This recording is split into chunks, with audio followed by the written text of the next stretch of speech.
Yeah, I drew a ship. And it looked just like the one right there. The one you see right before you. I don't know what kids were thinking. Hey, how you doing?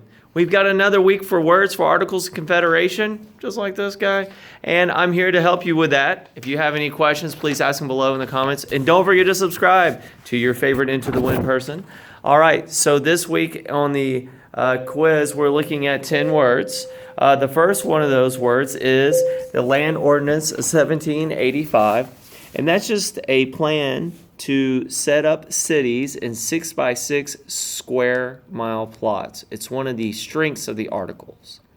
The other word that a lot of people get confused with because it has ordinance in it is the Northwest Ordinance. And the Northwest Ordinance is just a plan for territories to end up becoming states. So that's how a territory ends up becoming a state, the Northwest Ordinance. And then we have the Northwest Territory. The Northwest Territory is basically all this land that's right in here, Wisconsin, Michigan, Ohio, Indiana, and Illinois. And it's called the Northwest because remember, our boundary is the Mississippi River. But that's our reference point. That's our reference point. Because the question is how do we bring in all these areas in? That's why you get a lot of Northwest ordinances or Northwest references in these words when they're making these laws early on in our country, because we stop at the Mississippi River. Okay. Our other word is Articles of Confederation. Remember, our Articles of Confederation is our first government. It is a failure because the states have way too much power and the national government is way too weak. That weakness is really exposed in our next word, Shay's Rebellion, because in Shay's Rebellion, the government figures out quickly that they cannot put down a local uprising. Remember Daniel Shay, the guys were being overtaxed. Their farms are being foreclosed or shut down. So what they end up doing is they gather together and fight against the government. And so a local militia has to put them down. We have a constitutional convention that is held, and at that constitutional convention, they come up with a new plan for government. And that new plan for government that they end up having is called the U.S. Constitution. But before we get there, there's multiple plans that are put in place. The first one is the New Jersey Plan. And the New Jersey Plan is a small state plan for them to be, for our government to have one house in a legislative branch, and they wanted it just based off of statehood. And the other states, the larger states, ended up protesting that because they said, well, what about people or states that have a whole lot of populations? For equal representation, we need a different plan. That different plan is going to be called the Virginia Plan. The Virginia Plan is going to have 3 branches of government.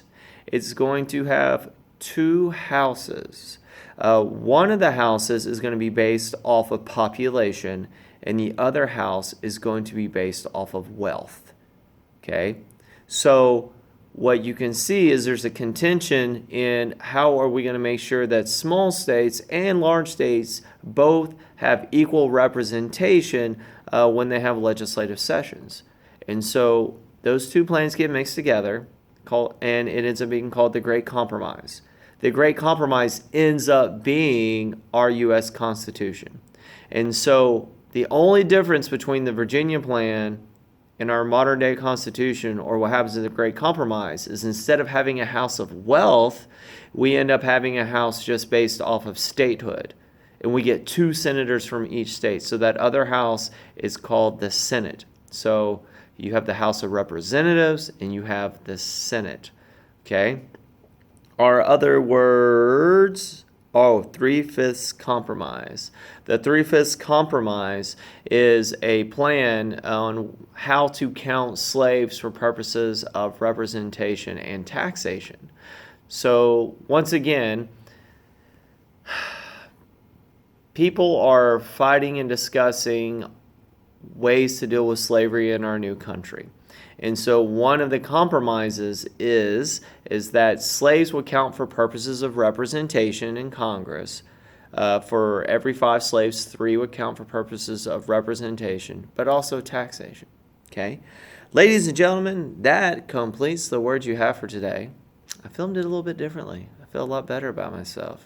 I know how to be different. I'm still not editing though, but that's okay.